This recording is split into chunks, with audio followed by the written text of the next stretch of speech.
I like to say a prayer and drink to world peace. I'll try it again without the sarcasm.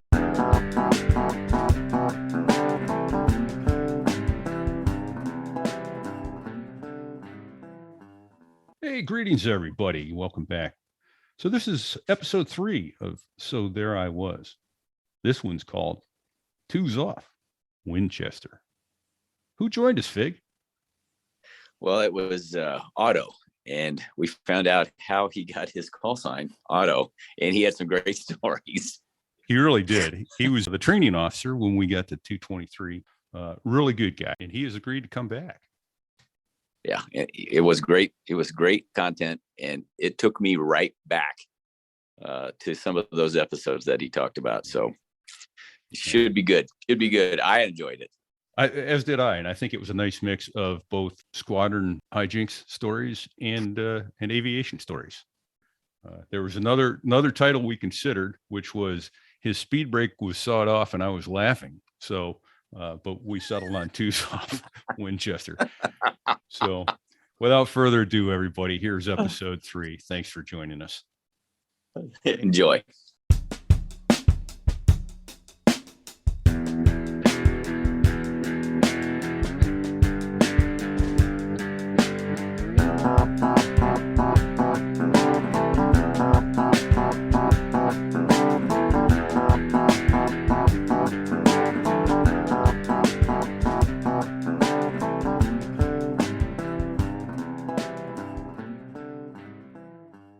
So there I was.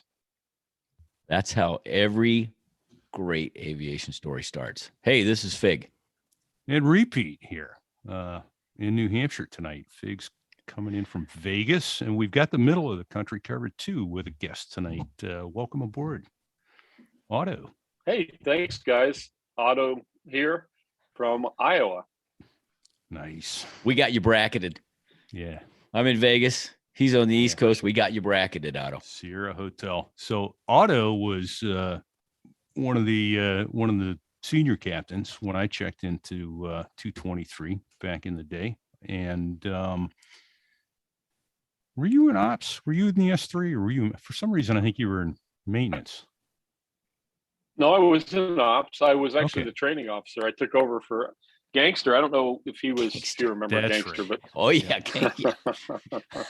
yeah. Yeah. So That's right. Hey, so were yep, I was in ops. were you were you WTI graduate? Had to be.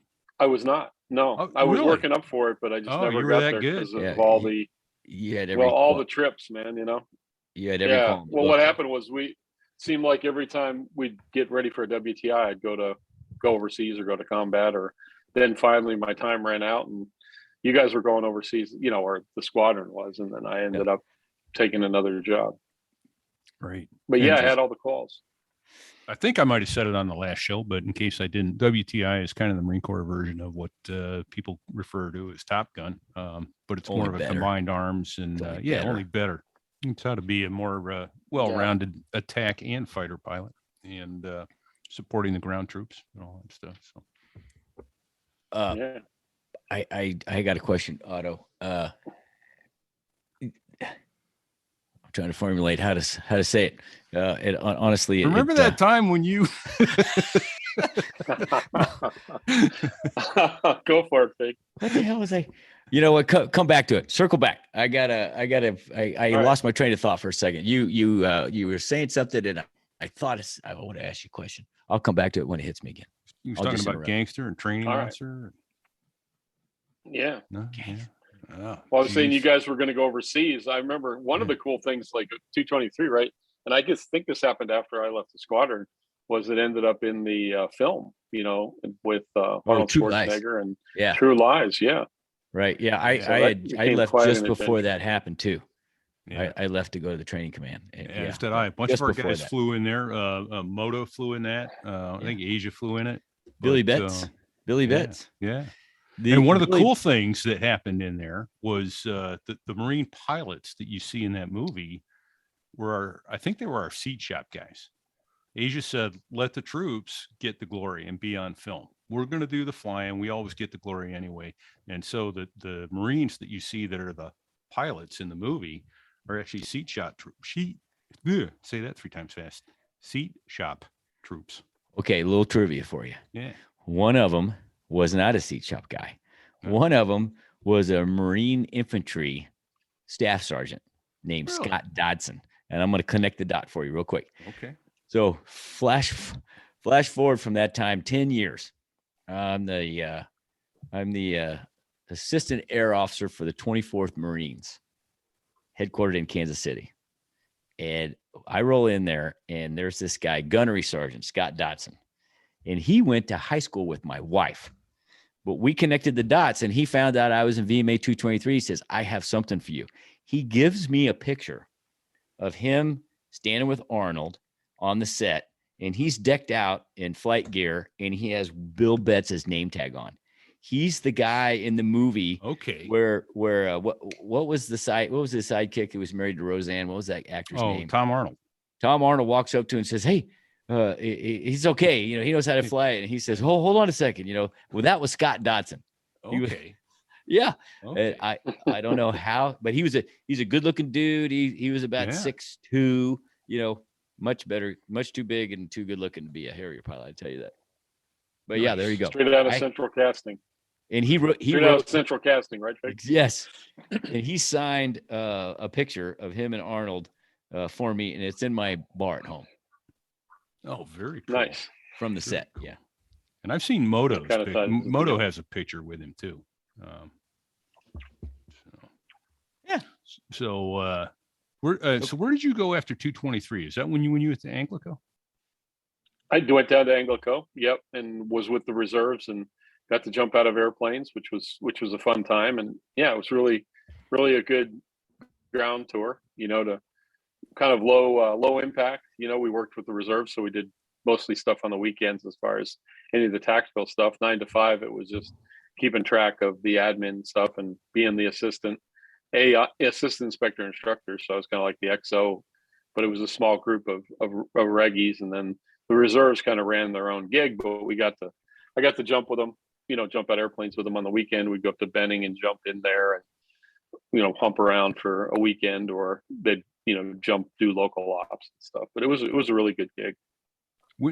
So how was that training, jumping out of airplanes? I reached for the handle twice in my Harrier career, and I never yanked on it. But man, I have never had a desire to leave a perfectly good airplane behind. What was that like? It was fun. I was at Benning, so before I went to Fort Anglico, I got to go to Fort Benning en route, which was a 3-week course. And the funny thing about Fort Benning was it was kind of like a continuation of boot camp for a lot of the Army folks, because they just go from boot camp and then they go to their MOS school. So it's kind of like the first MOS school.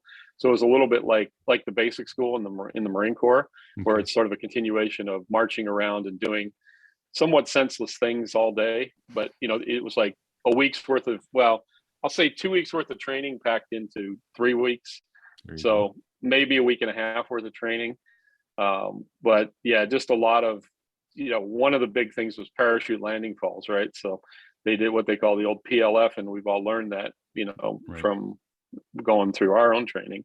So you had to learn how to do that dynamite PLF, and, you know, they go through and literally just walk through. Like, we did a whole week of parachute landing falls, if that gives you any ideas of how that training went. So, but it was a good time.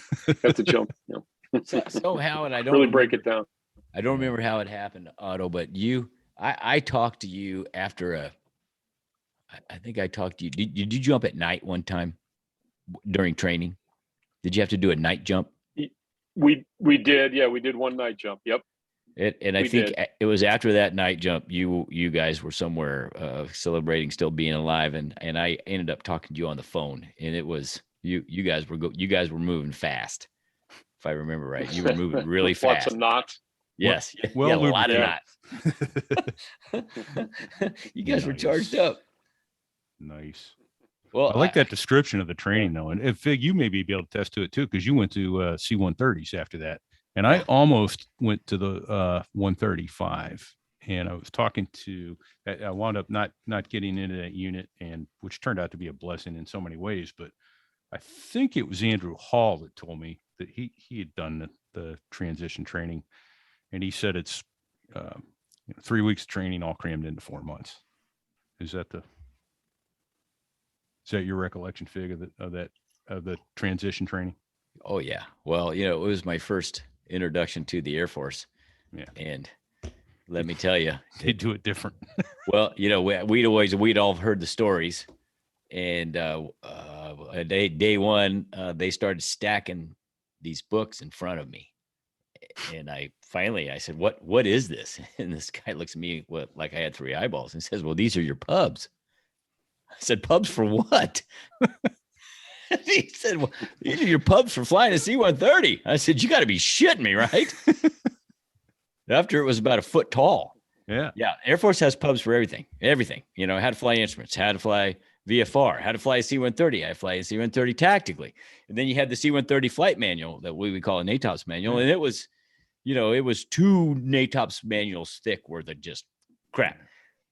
And they attack training opposite from the way, we were accustomed to in naval aviation, where they had so many handcuffs on for training that, you would never really train realistically like you would operate.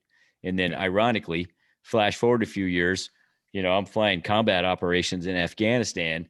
And of course, as soon as you go into combat, the Air Force waives everything. So there's no more rules. So this is perfect. I said one night in a brief, I said, "This is great.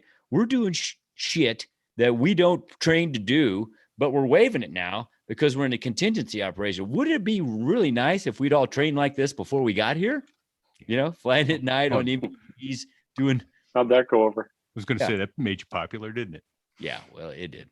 But I didn't care. And I always wore my gold wings. I wore my gold wings my whole career in the Air Guard. For you. Yeah. F those guys. Wings Well, of the gold. interesting thing, Fig, just to tie it back to jumping out of airplanes, actually Fort Anglico, I did that tour as a forward air controller. And then when I don't know if you knew this, but when I had 18 and a half years in the Marine Corps, I was in Yuma flying C-12s and trying to get ready to basically retire. So I had basically a year and a half left. And it was 2003, early 2003, and they decided they needed forward air controllers over in Iraq because this was Operation Enduring Freedom. So one Sunday, my boss calls me and says, "Hey, your name appeared on a naval message. You need to be reporting to Pendleton next week because they need forward air controllers, and you've been selected to be an individual augmentee for the 1st Marine Division." So because of that great deal I had for 2 years down in South Florida, I was deep selected to go to Pendleton for a week, relearn how to be a forward air controller, and then fly over to Kuwait at the time and join 1st Marine Division. And I had no idea what job I was going to do while I was over there. So when I got there, I had, of course, my pack and my sea bag. And I did the sea bag drag, and I became the air officer for 1st Battalion, 5th Marines. So I spent 3 months in Iraq driving, in Kuwait at the time. We breached the berm up, in the northern part of Kuwait, went into the Ramali oil fields, fought all the way through Iraq and north of Baghdad, up to Tikrit, back down into Baghdad. So that was for my good 2-year good deal tour in Fort Anglico. I ended up for 3 months in Iraq in 2003, riding the back of an LVT C-7. Nice. About that. Oh, brutal. So see, a part of your Anglico training, you went to, did you do the, was it Naval Special Warfare LANT? Did you go there for the FAC school in Norfolk? Actually, I did, yes. And I'm trying to think of the sequence, but I had to go to FAC school. It was actually PAC. I went to the PAC school. So I went to San Diego. Oh, that's rough. We went to, that was kind of rough, but you do the ground stuff there. And then we went to the stumps. We went to 29 Palms to do our air control training. But yeah, I did the PAC course. And I'm trying to remember, I want to say I went to that course and then I went right to jump school after that. And then down to my unit. So But yeah, so no good deal goes unpunished, and Oh no. that was my reward for 2 years in West Palm Beach. I ended up deep selected to be the air officer for 1st Battalion, 5th Marines. That's brutal. Hey, did you keep combat control logbook while you were in combat? Control logs? Just curious. No, I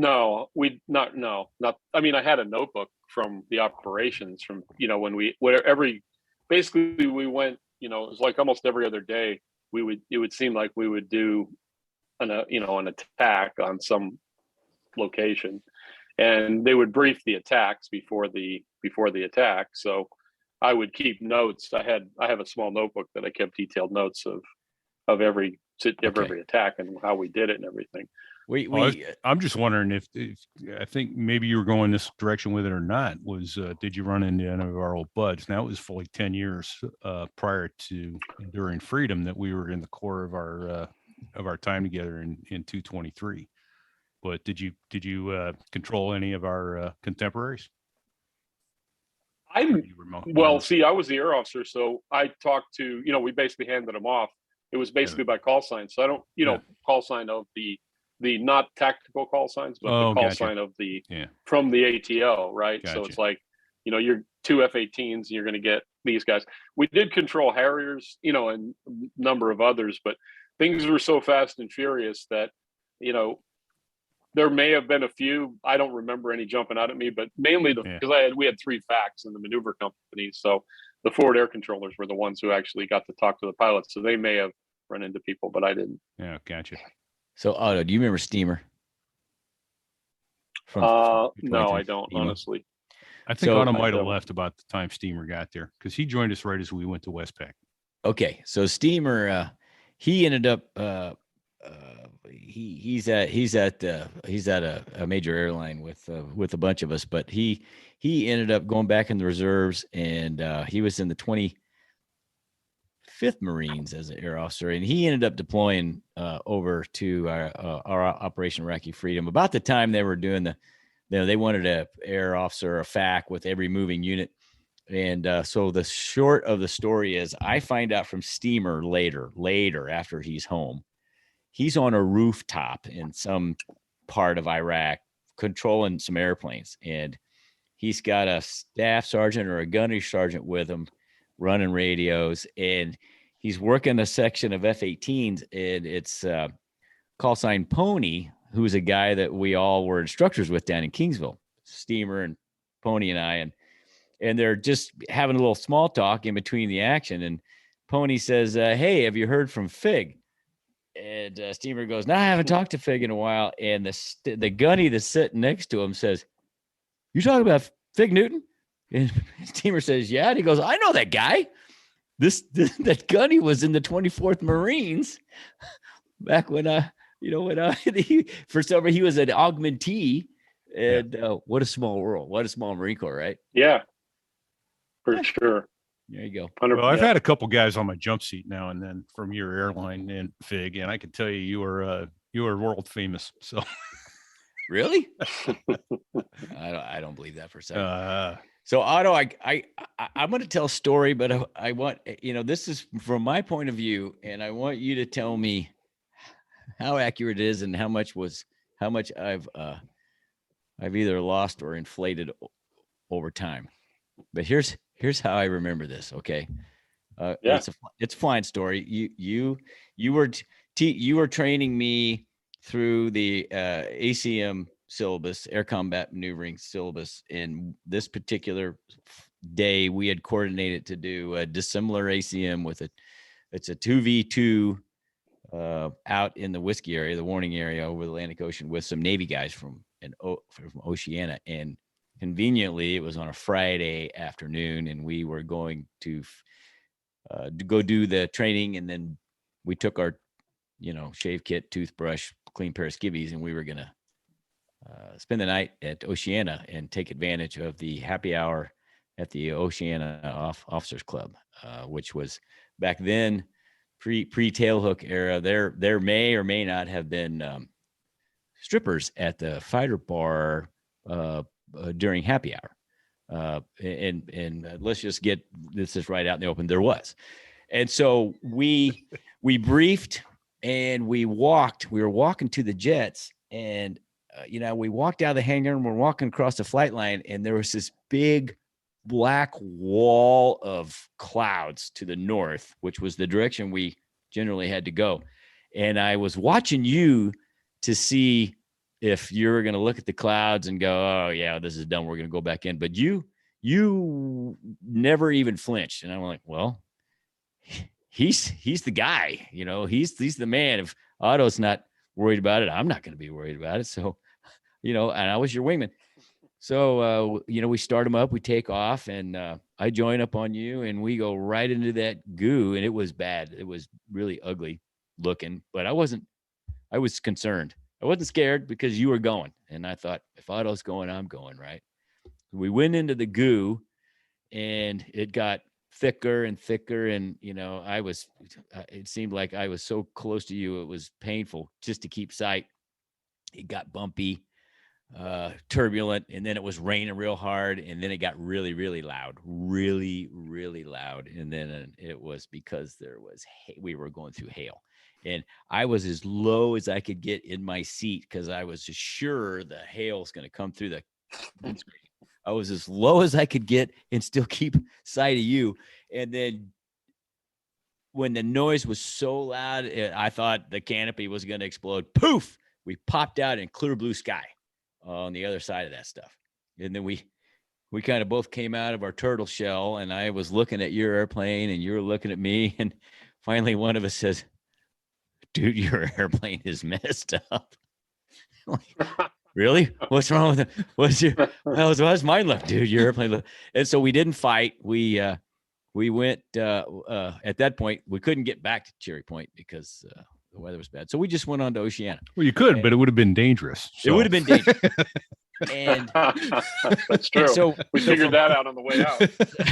So from my recollection, we landed. I'm gonna fast forward. We got to the club, and sure enough, there were strippers at the club, and there was motivation for you to get there. And I'm not going to go into that, but I do remember our CO who thought very highly of you. I think if it was anybody else that would have done that, it probably would have been really bad. We didn't fly those airplanes back, if I remember right. I think we rode back in a van. Those airplanes needed some work. So do you remember that story, or how accurate was that? I do remember the story. What I remember though was I thought we had gotten out of Cherry Point and flown or fought. I thought we had done the mission, and then we were trying to get back into Oceana, and they said, yeah, there's wall of, when we were talking to ATC, they were saying there's some weather ahead of you, right? Try to stay VFR, right? Because they were saying there's some cells that you need to pick your way around. Yeah. And so, as I recall, we couldn't get above them because we had to land, and we really couldn't go around them because there was goo everywhere. So we said, my memory is okay, we'll just go below, right? We'll just fly low, and we'll just kind of go below the clouds, right? Stay below the weather essentially.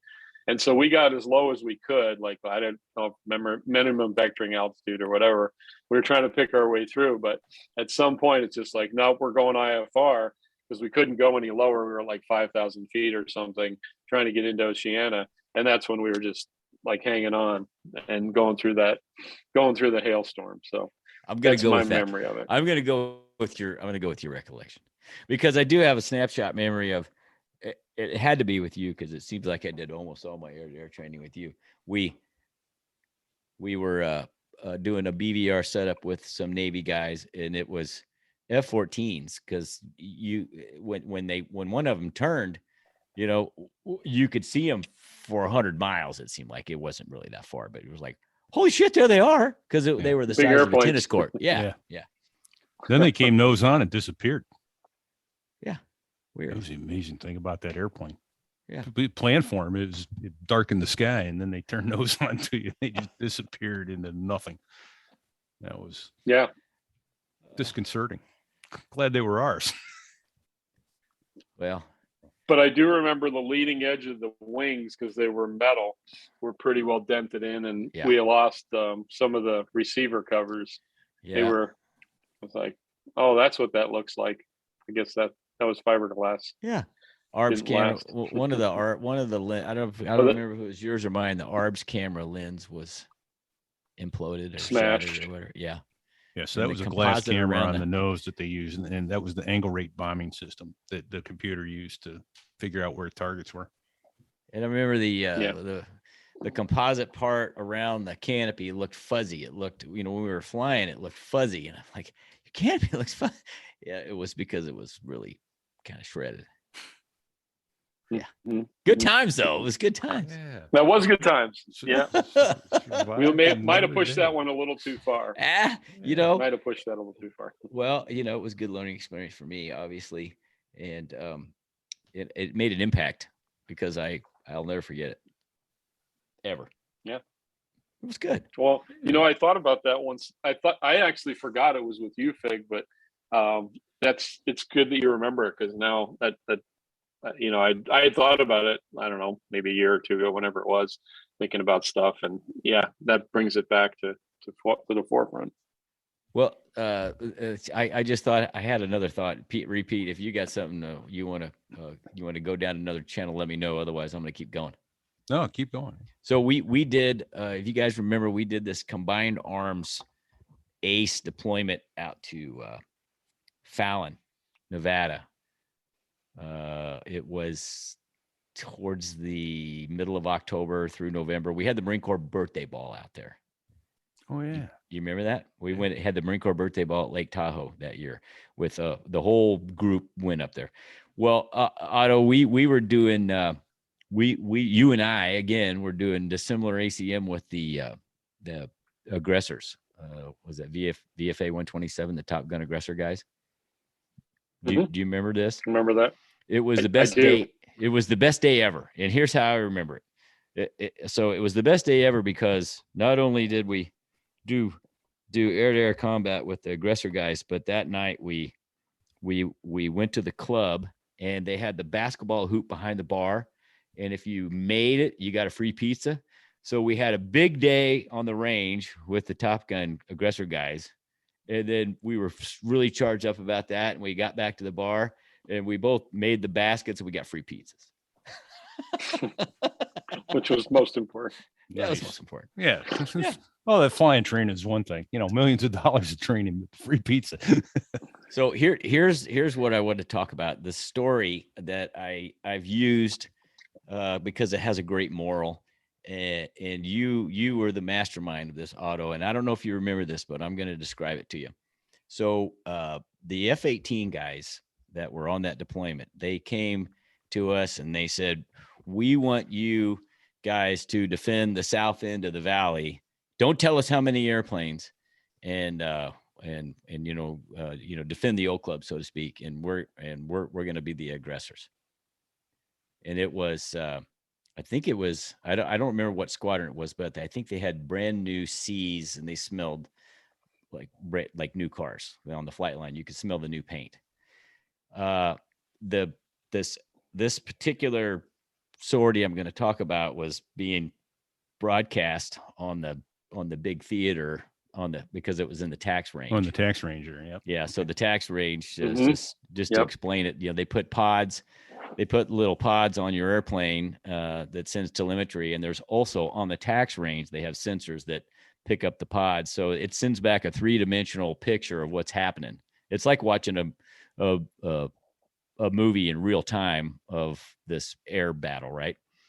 So you, being the tactics guy, came up with this plan. Since we couldn't, out radar them, which we didn't have. Hit the brakes and they'll go right by. Oh no, we sorry. didn't. That's a different movie. We couldn't outshoot them because they had longer range missiles than we did. They had radar missiles. We had to outsmart them. And so you came up with this plan where we were going to send 2 guys out to fly single ship caps at the south end of the valley. And then the other 2 airplanes were going to hold on the other side of the ridge, out of radar sight, down low. Do you know where I'm going with this? I do. I 100% think- remember this. I think I was Okay. on this Yep. sortie. Yeah. So it was you and I, Otto, that were the guys low. And if you remember this, Pete, you must have been one of the cappers. I think I was going to say I was one of the guys holding it, all alone out there waiting to get shot in the face. And so Alone and unafraid. and we had a GCA controller, and he had a call sign. He was really good. I can't remember his name. It was like Highway or I don't remember. But so you drew a line on the map, and you said when the F-18s cross that line, you told the GCA controller to tell us, you had code word this, and then you and I were gonna pop over the ridge, and we would pop over the ridge behind them, and we were gonna start shooting, which was gonna obviously confuse the hell out of them. And it's exactly what happened. The short of the story is these guys came down the valley, all four of them. They were painting the two guys at the end, thinking that it was two caps, couple, 4 airplanes, thinking, and that obviously that was you, Pete. And they were painting and sorting and deciding who was going to shoot who and everything. And before they could start shooting anybody, all of a sudden they were getting shot from behind, and they couldn't figure out how that happened. And then when they realized that they'd been outsmarted by a little treachery, they cried foul. In the debrief, they wanted to cry foul. And there was a Marine Corps general that was there, and he was watching. And during the debrief, he watched the whole thing unravel. And during the debrief, one of the F-18 guys got up and immediately started, crying foul. This was bullshit. This was cheating, blah, blah, blah. And the general basically said, son, you got outsmarted, outgunned, and outwitted. You need to just sit down and take it. Okay, so that was my version. Can you expand on that at all, Otto? Yeah, well, no, I think that's exactly it. And the idea was just to give them, show them what they expected to see, and then come from a place they didn't expect. And so, yeah, we came over the ridge, and as I remember, we were just inside of missile range, and had some closure on them. So we I don't know if it was you or me, but at least maybe both of us, we picked the tail end guys. We called Fox 2, from the right 5 o'clock, and these guys start to turn. And so in the tax range debrief, you've got the perfect airplane turning, calling Fox 2. You got the whole thing. I don't know what I can say, because just to keep it what I can say, but yeah, so boom, Fox 2, we fire the missile. Tax range shows it's a good shot, or at least it's right at the edge. They could argue it, but they're like, oh, that wasn't a good shot. You didn't have closure, and you were this far away, and we were arguing the shots, and it was just hilarious. But meanwhile, their whole strike package was brake turning, because 2 Harriers were at their 6 o'clock, so it made it all worthwhile. Yes. yeah, that's awesome. And thinking of one other time a Hornet got beat, and Fig, I think this was you out at Yuma. In Yuma, did you beat a squadron? Did you beat a squadron CO, Hornet CO? I did. In the vertical, right? In the vertical, because I did an alpha flop. He did not Yep. see that coming, and I didn't know if it was work, but I said, this is a point. If this is, I'd done them in practice on my own, and it worked like textbook. Half of my buddies were watching the thing on the tax thing. You came down to 0 airspeed, your nose falls through, and there's a big ass Hornet in your screen. Right there. Wait, he was trying to get his nose up. I was just doing the old pose the nose thing, trying to live, right? Yeah. When his nose started coming up, my nose started coming down. So I thought, hey, this looks like a nozzle flop. Grab the nozzles, nose flipped down. There he was. Got tone. Boop. Thank you. Probably about the only 3 times Fig, in history a Harriers beat a Hornet. Right. This was the hit the brakes and let him fly right by. That was I did. I hit the brakes. He flew right by. implementation of that. That's something you taught me way back when, bro. Wait, they fly right by. You teach that to Pete Mitchell too? So, actually, either of you guys seen that yet? The new one? I did. It was good. It was, you know what? It was a whole lot better than the first one. Yeah. Someone asked me about the storyline. I said, well, it couldn't be worse.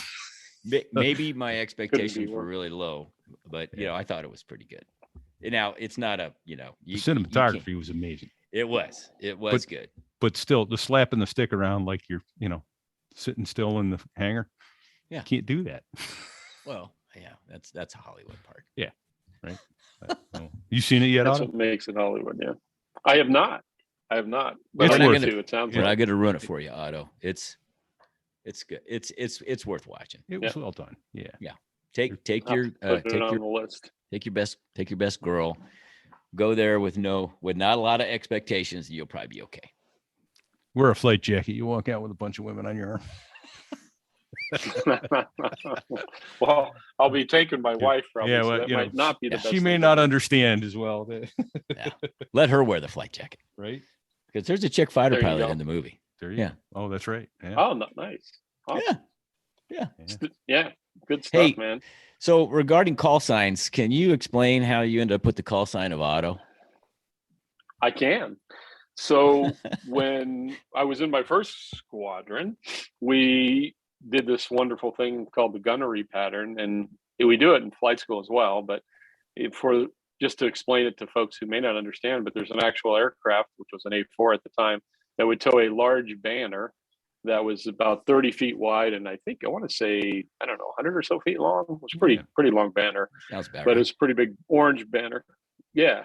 And so the 4 airplanes would go out. This airplane would be towing a banner at, I want to say like 15,000 feet or so out over the water, right? Because we were actually shooting live bullets at this banner that was being towed by another aircraft. So to be the tow guy, like you had to draw a short straw, I guess. But so we were out there. We're promised not to lead lead the banner too much. Right. But to trust, I'll say 4 Harrier guys to shoot live guns at the banner, which was, I don't know, actually about 1,000 or 2,000 feet on a big cable behind the aircraft. So probably wasn't as dangerous as that, but still nonetheless.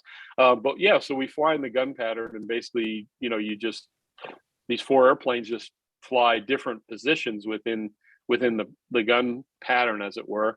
And you just maneuver so that you can get into position to actually have a run at the banner, right? High and the perch. other airplanes are positioned in vertical. Yeah, you come down from high perch and do the low reversal and run in there and squeeze the trigger and shoot. But you do it in such a way that the other aircraft are not in the place where they could get shot by your bullets. But so we were doing the gun pattern, and here we go. And so I it's like my first you do a dry run, and then so it's the first real run. So I come by the aircraft,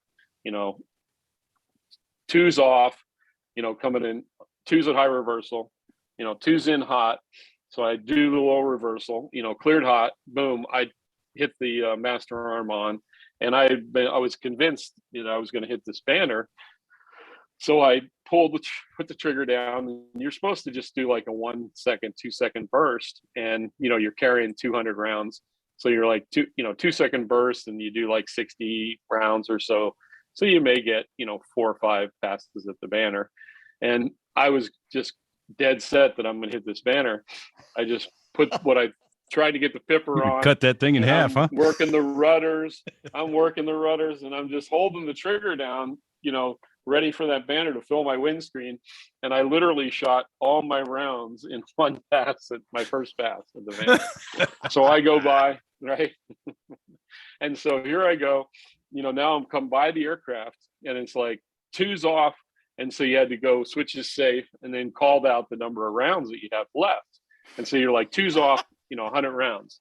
Yeah. But I like 2's off Winchester, which means I'm out of rounds.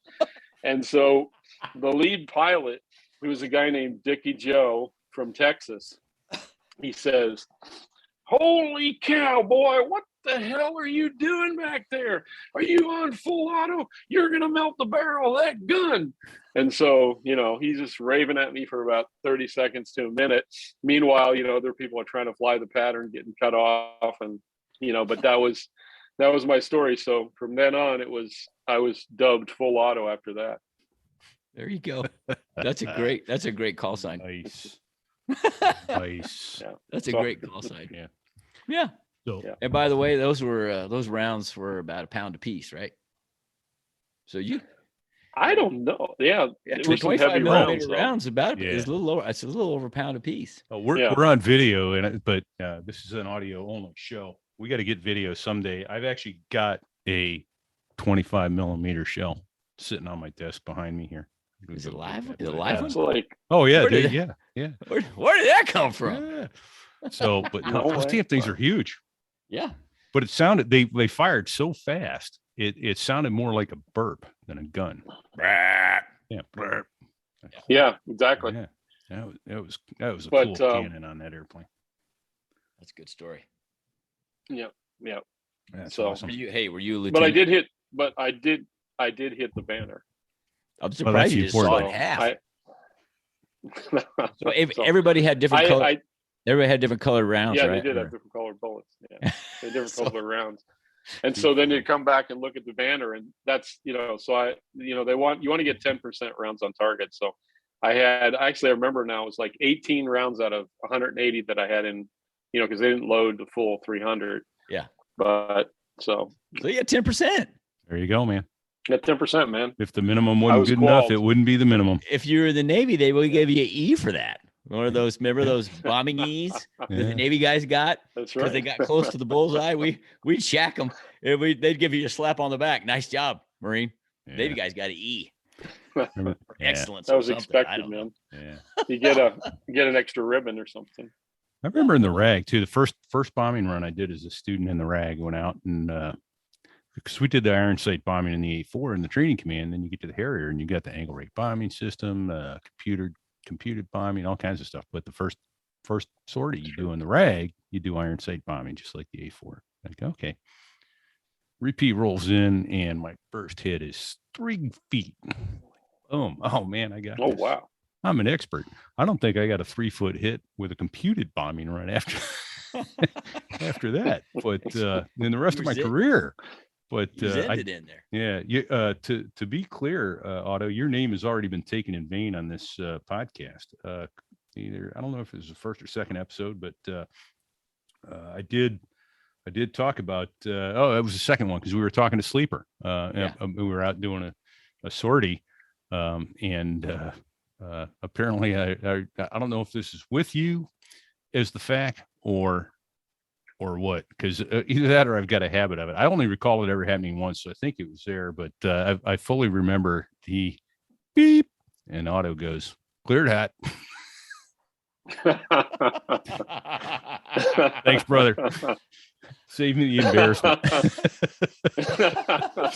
So you're supposed Just to hear try the to cleared get hat it, before the beep when the weapon comes off the airplane, So Yeah, Yeah. it's only bad if you actually like kill somebody. Then it's really Yeah. bad, or get it really close, which has happened to people. unfortunately it has. But- Yeah. Yeah, Happened out in Westpac a couple times. They I don't know if they're going out trying to get some of the metal, recoup some of the metal on the bombing Yeah. targets in the water, but Yeah. you go out there and you couldn't see them. I mean, you're at 4,000 feet rolling in, and Yeah. and Can't see they're them. down there in boats trying to go pick up the bombs before they sink or something. Yeah. well, as a Yeah. range officer out in Yuma, as one of my last tours, and we would, there was a lot of scrappers that would go out there, and they'd find folks from time to time, or bombing ranges would get shut down just because people are out there on ranges, and they would collect. They would try to collect some of the rockeye munitions for the explosives, and What? I mean, that's sensitive fused munitions. Oh yeah, the scrappers would literally be out there, and the aluminum. Like, I don't know if they even do rockeye anymore, but they used to have the rockeye ranges out there in Yuma, Yeah. and it I was got some sensitive of those. fused munitions. Yeah, That was a but fun the weapon to big drop. metal Yeah. casings. Yeah. Yeah. Explain what yeah, rockeye they is. were all aluminum. So yeah. Yeah. Describe Well, that. yeah. Describe a rockeye canister, would you? Well, rockeye canister looks like a big, almost like a rocket, actually, and the thing kind of flips open like a clamshell, and then what happens is these bomblets. I want to say a couple hundred, but they're pound or recall so, 250. 2 pounds of high explosive. 250 hand grenades. So 250 hand grenades, but they'll go as a shape charge, like they have a fuse on the front that can go in as a shape, like it's a shape charge, so that can Yep. penetrate some amount of armor, or if it just lands in the ground, it can just explode. If hits a soft thing, then it explodes like that shrapnel, like you're saying, a grenade. So, but they would literally go out there, and these things are what they call sensitive fuse. So it means they're already live fused, and it's, just could be a hair trigger, but scrappers would literally go out and collect. They would find them. They would find some of them killed, either because they got, one blew up, but they would be, have it in their truck, or they would have people, and they actually, the police would actually find these from time to time in some of the towns near El Centro, Oh, good Lord. in somebody's house, and they would just have like a container of these crazy munitions, Sitting on the coffee table. Blow. Yeah. Sitting on the coffee table. Yeah. On the coffee table next to the magazines. And the only thing go EOD wrong? could do was literally like blow up their house, because they were too dangerous to move. So they would literally go in and just like put deck board and blow up their house. Oh, man. Crazy times. Darwin. Yeah, it was, right? Darwin's theory of natural selection in process there. Well alive there. So, oh my no gosh. shit. No kidding. Hey, one other thing I want to mention real quick on it too is that you said this to me early on when I first got to the squadron, and it stuck with me. I didn't always like it. In fact, there were many times I found it inconvenient. But you said it to me when I was a new safety officer, and I was like, geez, he's not wrong. And you weren't. And it was, you don't get to pick and choose the rules. You remember telling me that?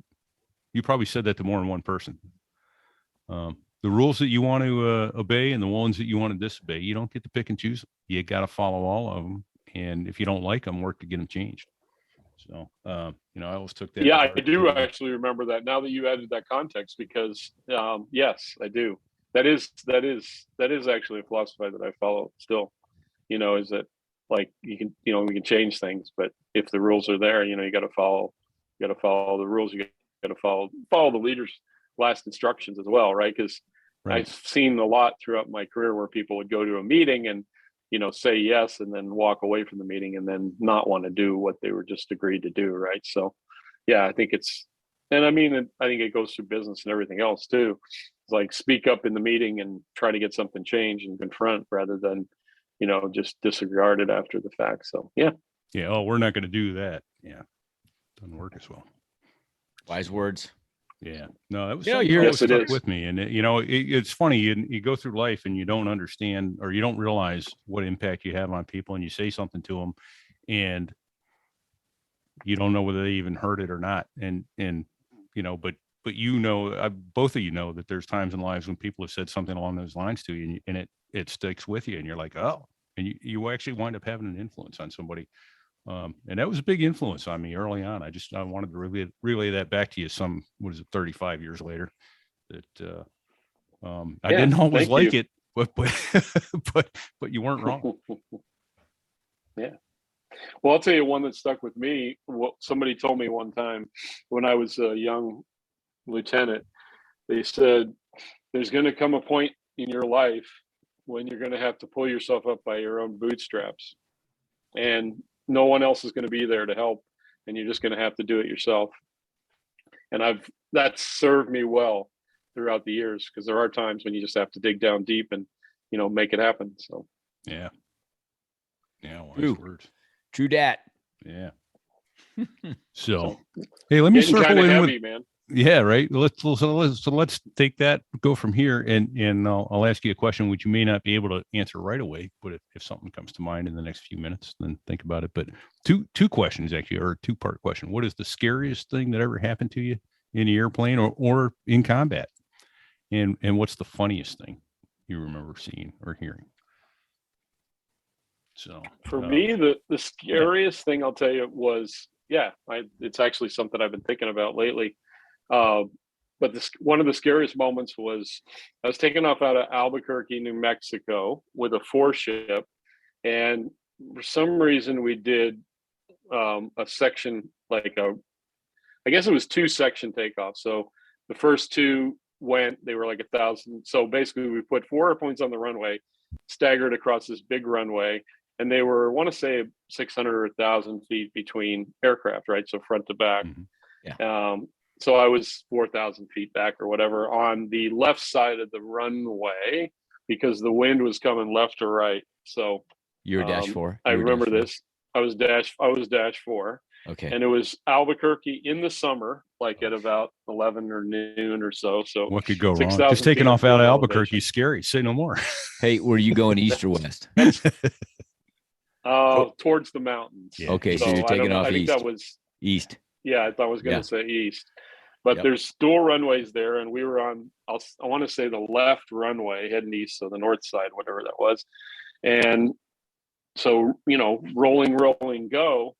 The first two put the power in the corner. I think we did two different sections, but anyway, so I put where we all went, but I put the power in the corner, and then I got to my takeoff speed. And in the Harrier we did short takeoff, so it was stow speed. So you put the stow stop back, and so I popped the stow stop back at the speed, and the aircraft gets into the air, but it's basically in ground effect, right? And it's hot, and I can see the temperature just starting to go up on the aircraft, because we could see in the heads up display. Yeah. It was The what they EGT call was the little rising. octagon. Yeah, the exhaust, the temperature and on the exhaust gas. And so now here we are over the runway, and I'm in ground effect. I'm not climbing and I'm not accelerating because I was just on the back. I was literally on the backside of the power curve.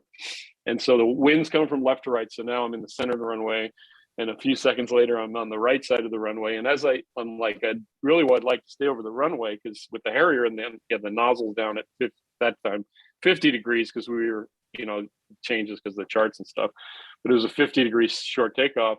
And so I don't want to get blown off the runway just because I'm so low to the ground. I'm like at 30 feet.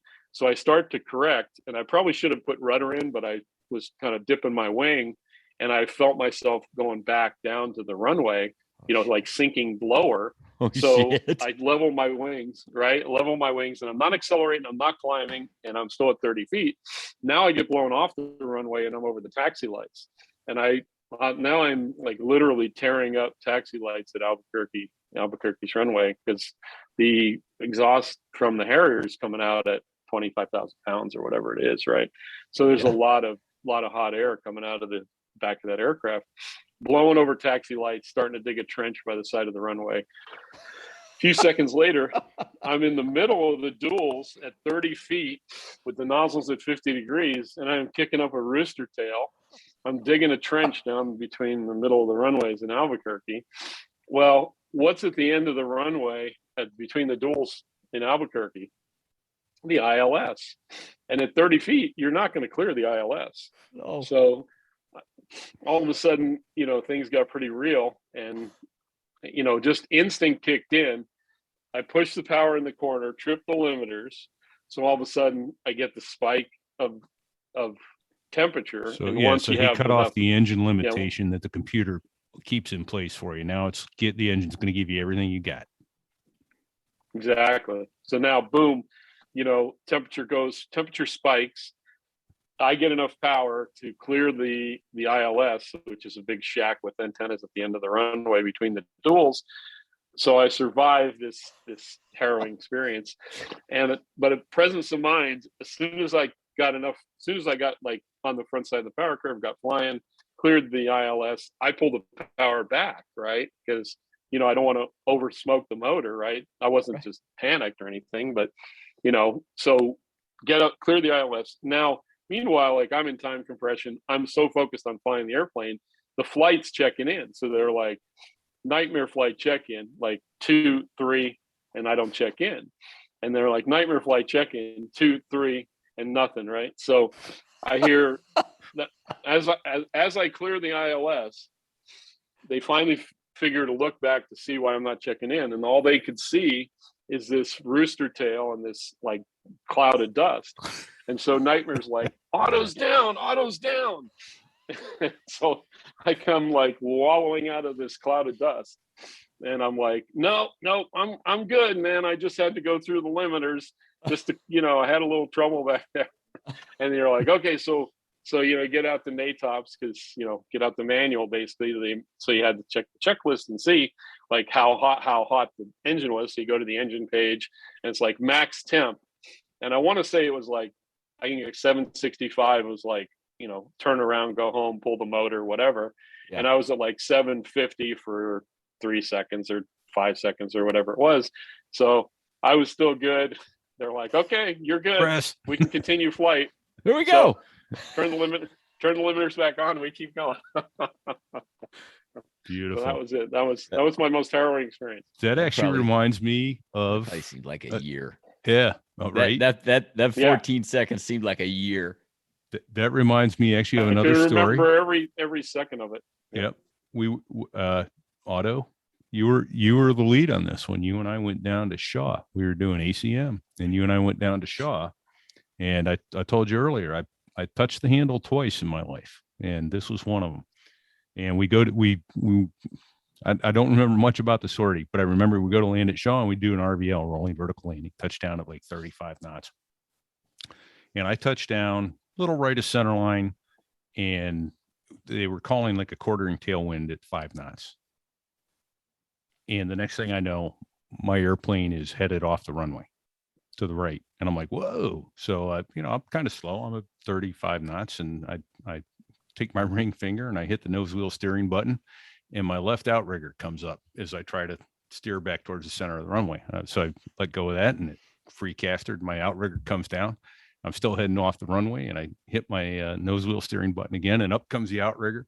And I'm like, F this, I'm out of here, man. And I put the power in the corner, pull my nozzles back in, and just about the time I get airborne, I'm leaving the pavement to the side, and I got a face full of floorboard, and I'm like, uh-oh.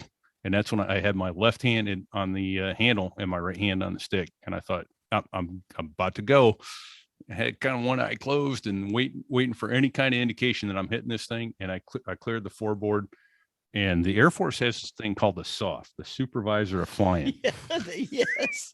Dude comes on the radio and goes, when we clear you to land, we don't clear you to do touch and goes in the grass. You need to land on the runway. And I don't say anything. I come back around, except that I do declare the emergency fuel. They do send 2 Vipers around behind me because, there's rocks and grass and shit all over the runway. Yeah. And so I come back around and I do a short. Actually, I think it might have been a slow landing because I came back around for the RVL the next time, much slower, much more under control. And I taxi in and I get to base ops, and Ed's sitting there waiting for me, and these 2 Air Force troopers come out going, "Oh, that was so cool. There was grass and dirt and shit everywhere in the air out there, sir. That was awesome." And then the SOF meets me inside, when we clear you to land. And I'm like, listen, you're lucky you're sweeping up rocks and not Harrier parts out there, dude. That's as close as I've come. To jumping out of the airplane. Yes. Oh, God. Funny stuff. That's good stuff. Yeah. Good stuff. Well, I'll tell you here's the funniest one, man. This is the funniest story, I think. And it's not quite actually funny, but it turned out being funny to me. So we're in Iwakuni, Japan, and we're doing, I think it was ACM. We come back from this ACM flight, and we were actually flying with tanks because I think we were getting ready to go. Actually, I think come home. And so we had tanks on the airplane. And so I'm out 1v1 with somebody. We come back into the break, and for some reason, I don't know whether I said it or he said it, but it was like, hey, let's make this first one a conventional touch and go. Conventional landings in the Harrier were not fun to do. It was actually an emergency procedure, but you wanted to do it from time to time, right? Because it was only like if I can't put my nozzles in because I've got a firelight, right? I got a nozzle out and all that. So what are the sources of fire, all that good stuff. So, okay, we're going to do conventional touch and go. In fact, he was leading because he comes in first. And so he comes into the break. Boom. I gave him enough space because I knew, conventional, I had to give him time, things were going to happen fast. So I kind of go downwind a little bit more. And then, I brake and kind of ease it up and trying to give him enough space. So he comes around, and I'm, I can see him. He's turning right, doing right turn to the landing, looking out, seeing the airplane. and I'm coming smoking around the corner, with doing my conventional landing. And as I'm like turning to final, I can still see he's on the runway. And I'm like, hey, I don't know if I want to say his call sign. I'll just say John. Hey, John, are you doing a touch and go or a full stop? Because I see the aircraft is still like on the runway. And he's like, he doesn't say anything. I'm like, Oh, I know. Hey, are you doing a full stop? Yes, he is. And then he takes off, right? No, he takes off again. Yeah. And he says, no, I'm airborne now. And I'm like, okay. And Tower says, -2, wave it off. We've got parts on the runway. We got, some kind of debris on the runway. I'm like, okay, well, what's going on here? I know. So I wave it off. And so he comes around there he's like, hey, I had a problem on that last landing.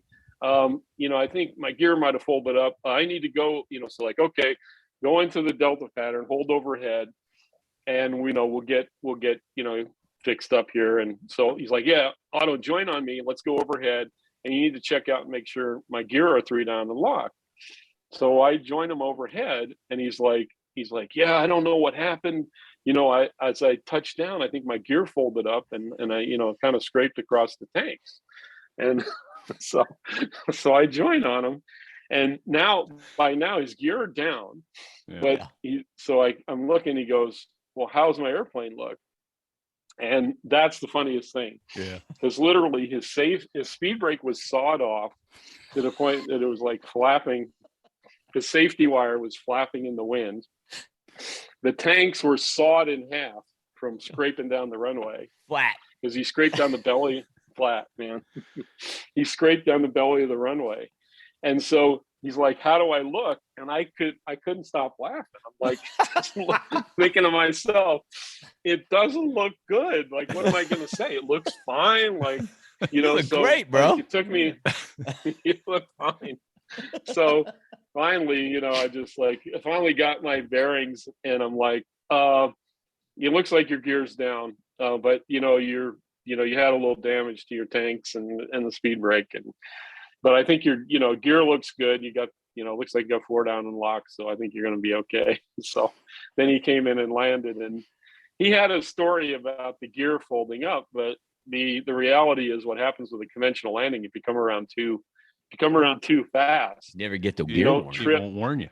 No, you never get the warning, man. So, cause you never get below the plus or minus, whatever it is, 160 or whatever it is. So yeah. That's what I suspect may have happened. But yeah. Anyway, can't tell a guy, oh, you look like shit. Hey, oh, you're fine. You look great, bro.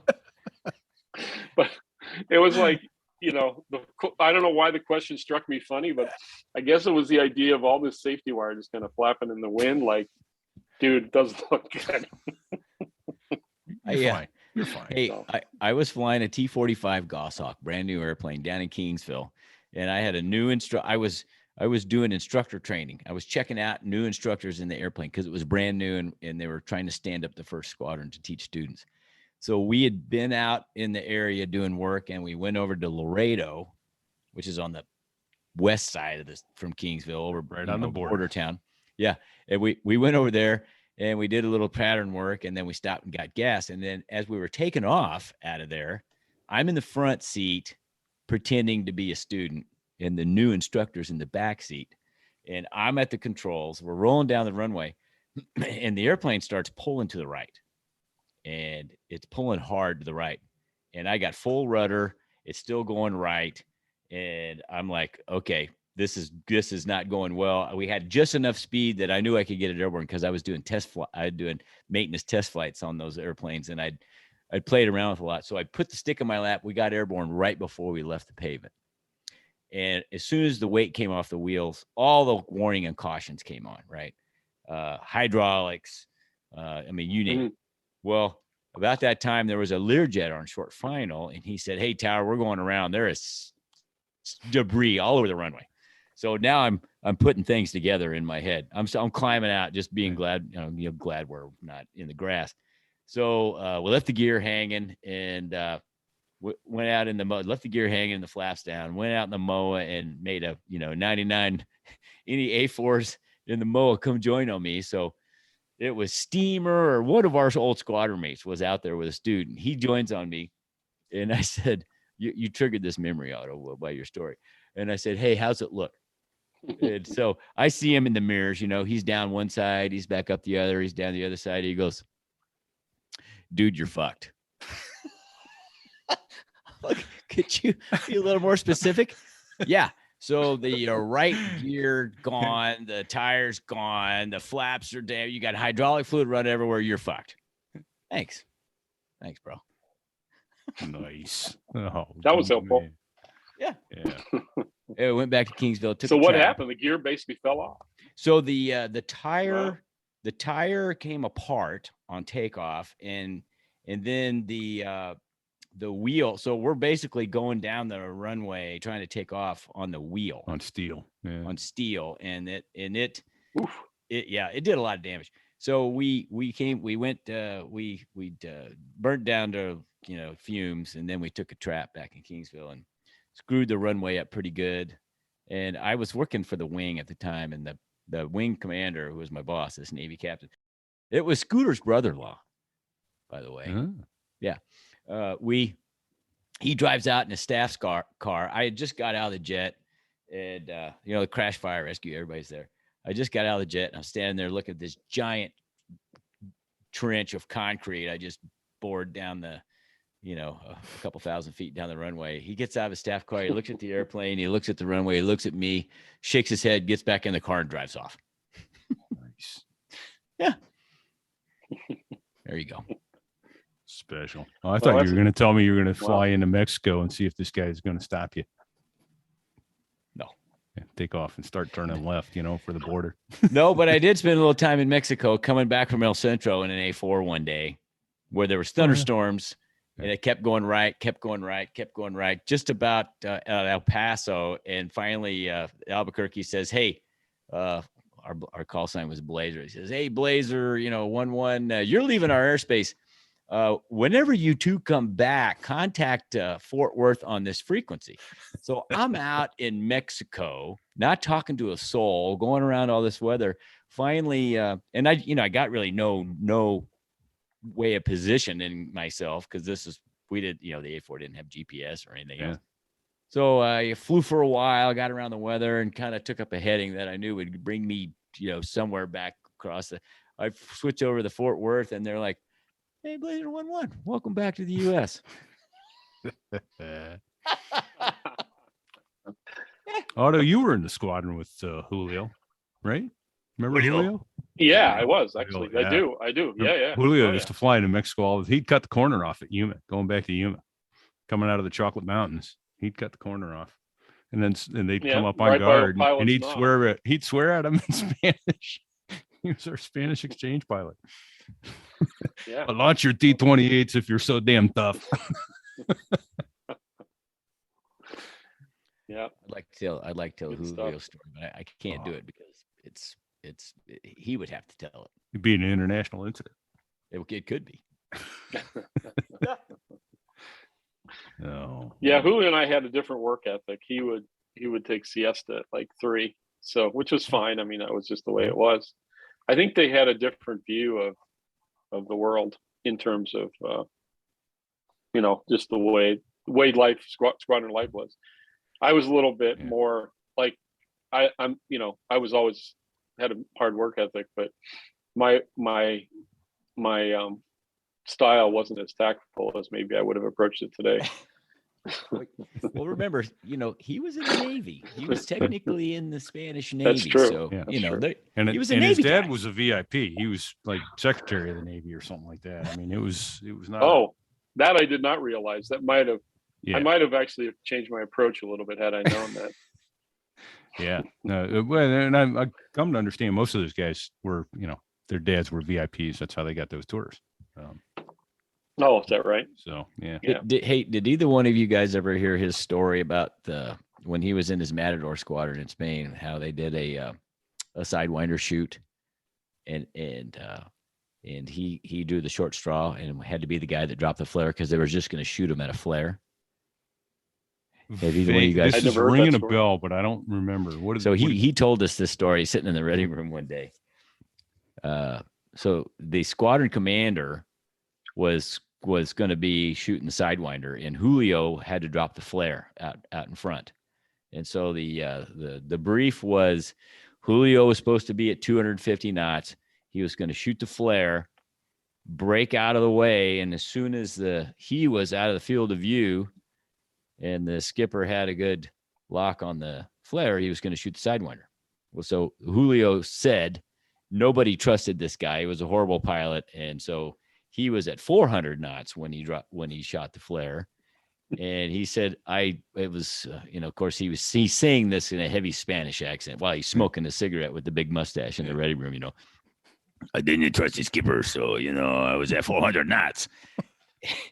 And he says, as soon as he hit the flare, it was supposed to be flare, break, and then potatoes. Yeah. Well, as soon as he hit the flare, he heard the skipper on the radio go, "Uh-oh." And he said he looked over his shoulder and the missile was off the rail. And so he's braking like you read about, nose low, pumping out flares. But he was at 400 knots. Oh my God. Yeah. Hey, I'll get the low battery warning on my computer, gentlemen. I'm at 4%. Oh, wow. If I just go off the air, I just want you to know, Otto, it's been awesome talking to you, man. No. So that gives us. Sorry, Otto. No, it's been great, man. Yeah. Thanks for the invite. Well, and thanks for joining us. And I think this is probably a good place to end it. I may split this into two. We may be long enough for do episodes 3 and 4, but we'll figure that out in post. Hey, would you come back and talk some more, Otto? Please.